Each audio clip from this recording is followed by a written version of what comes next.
Subscribe to our YouTube channel for in-depth interviews of India Inc. and press the bell icon so that you do not miss our updates.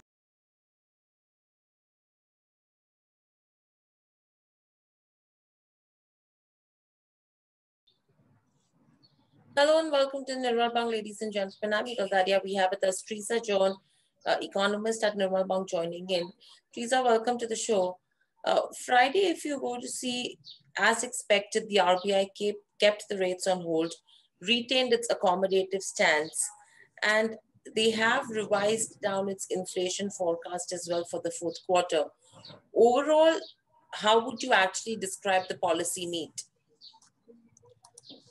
So the policy was largely in line with expectations. We were expecting the rates to be kept whole and the accommodative stance to be retained.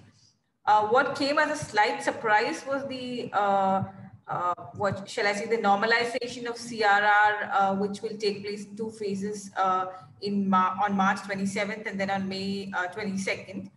I think the market had expected that maybe the CRR could be phased in, slightly more gradually. So I think that was the slight surprise.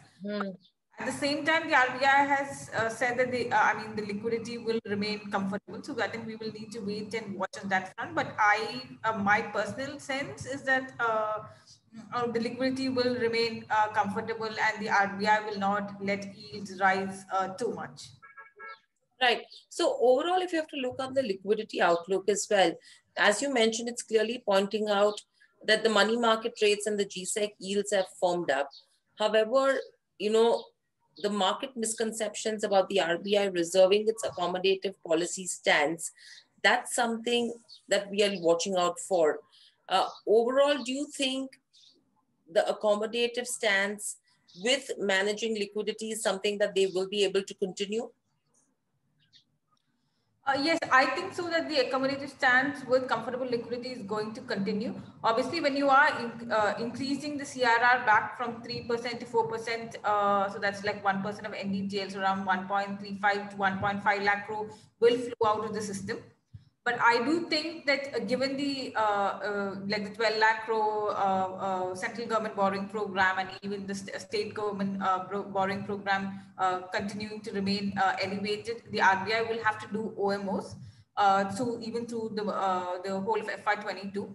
So most of the liquidity that will be pulled back through the CRR hike will eventually be put back through the OMO route. So in the interim, there will be some jitters, I think, in the market, but overall, I think the liquidity will remain in surplus. Maybe it may come down from the overnight liquidity may come down from 6 lakh crore that we have seen maybe to around 3 to 4 lakh crore. That could be a possibility as we move through the year, but then even we'll have to wait and watch. But overall, I think the liquidity will remain comfortable. Right. Moving from there on, as you mentioned about the gross market borrowings as well, for FY22, the budget is pegged at around 12 trillion rupees. Now, with this, how do you think that the RBI will be able to support the bond demand from here on?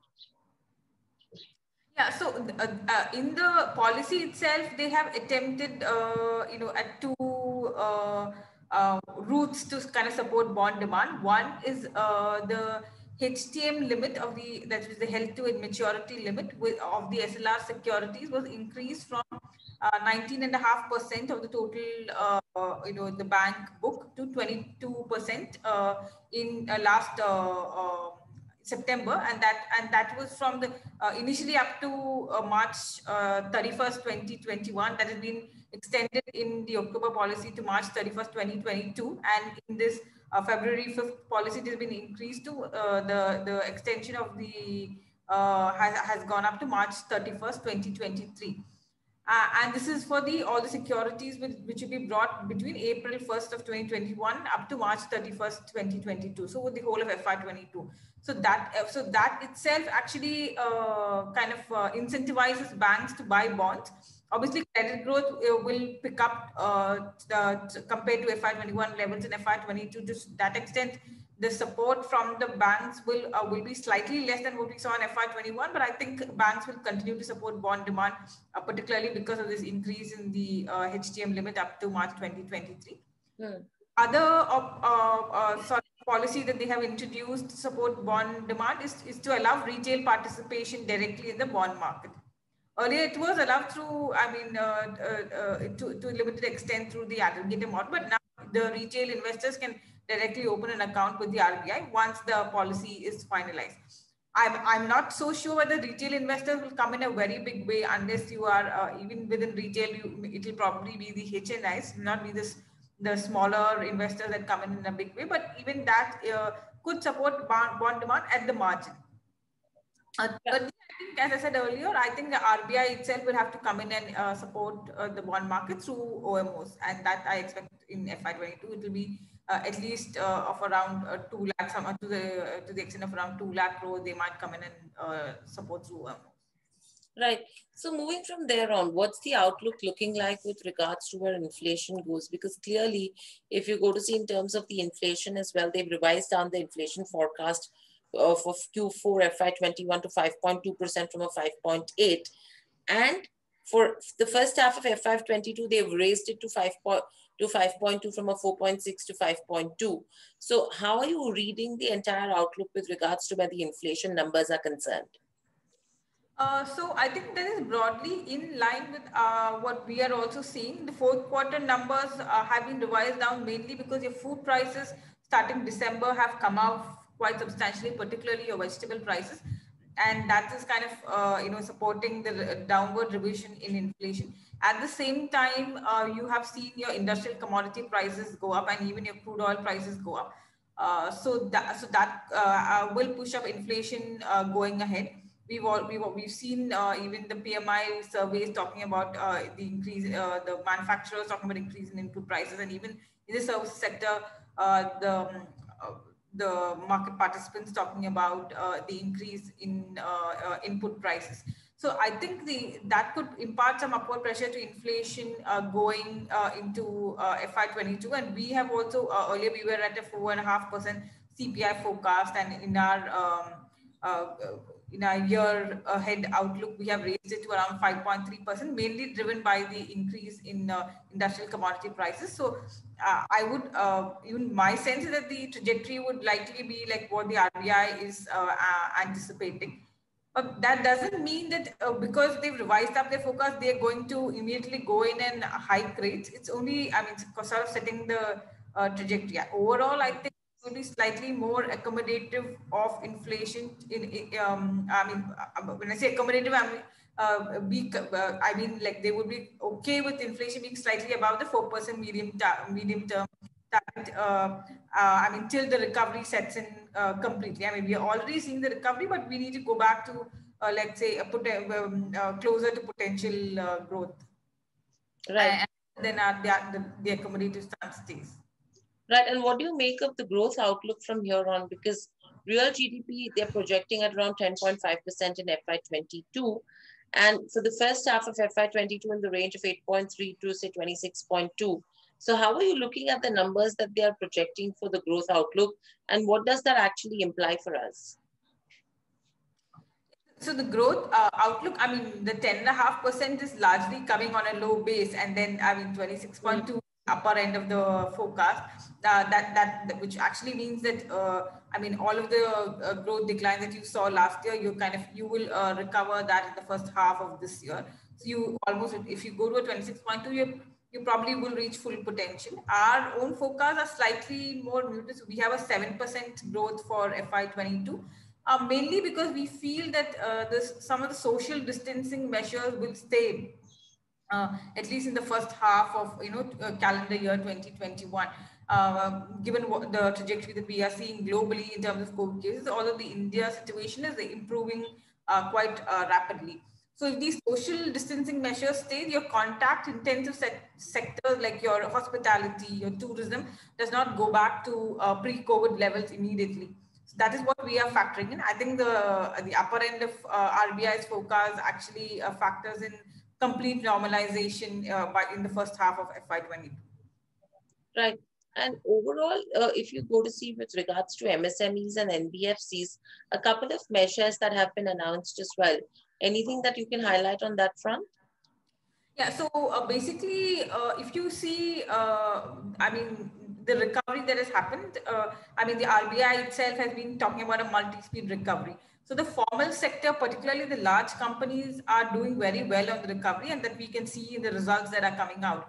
And this is partly being supported by the formalization in the economy and the greater flexibility and adaptability of the larger enterprises vis-a-vis this medium and small scale enterprises. So clearly it's the medium and small scale enterprises that need support, and what the RBI has tried to do is to provide incremental funds for the MSMEs by allowing banks to deduct the from the I mean, basically they are exempt from CRR against the lending to MSMEs between now and October 1st, 2021. But this is only for incremental lending, in the sense that this has to be to a new customer, and only to the extent of 2.5 million or 20 lakhs per customer. So I think it will be a small section of borrowers that will benefit from this. But clearly, I think it's the MSMEs that need support, and the government and the RBI is trying to do whatever they can at this point of time to support the MSMEs. Right. And very lastly, overall, if you go to see with what the RBI has done, what's the kind of impact you see on the Indian rupee? Any thoughts on that front? So overall, if you see, I mean, a higher fiscal deficit is slightly negative for the rupee, but the flows and the environment for flows remain supportive. So to that extent, and we're also seeing a kind of return of the current account deficit. I mean, the latest reading is we're still in a current account surplus, and probably even the third quarter reading, we will still be in a current account surplus, but in the current quarter that we are in, when the numbers come out, we might return to a current account deficit, going by the trade deficit numbers that we are seeing on a monthly basis. And secondly, as I said, the very high fiscal deficit and the borrowing program is also slightly negative for the INR. But given the supportive flows, particularly into the equity market and even the FDI flows that we are seeing, and the record level of FX reserve that the RBI has accumulated, so the latest reading is around 590 billion. I do not see the rupee depreciating very rapidly, so I think it will be largely remain range bound around 73 levels, at least for the next few months. Right. And anything else that is a highlight from the RBI policy, Teresa, that we've missed? I think we broadly covered everything. My sense is that from what what we call the central bank put option, or I mean, earlier people used to talk about the Bernanke put. So the central bank governor will come in and support the bond market as and when necessary. So I think that's a similar situation that we are seeing currently in India as well. The intention is to support the recovery in whatever way they can, but they do not want to take the risk with continuing with extraordinary accommodation and abnormal policies for an extended period of time, because that can also have a negative impact, because people tend to become very complacent and they expect the accommodative or the extraordinarily accommodative situation to continue forever. So that leads to excessive risk taking. So idea behind the gradual normalization is to kind of guide the market towards normalcy in a slow manner. But that doesn't mean that they're going the whole way into tightening policy. Right. And very lastly, are you penciling any rate hikes or rate cuts in calendar year 2021? Calendar year 2021, we do not have a rate hike or a rate cut. We are expecting the rates to remain. Right. All right, Teresa, thank you so much for decoding the policy for us and getting us the outlook.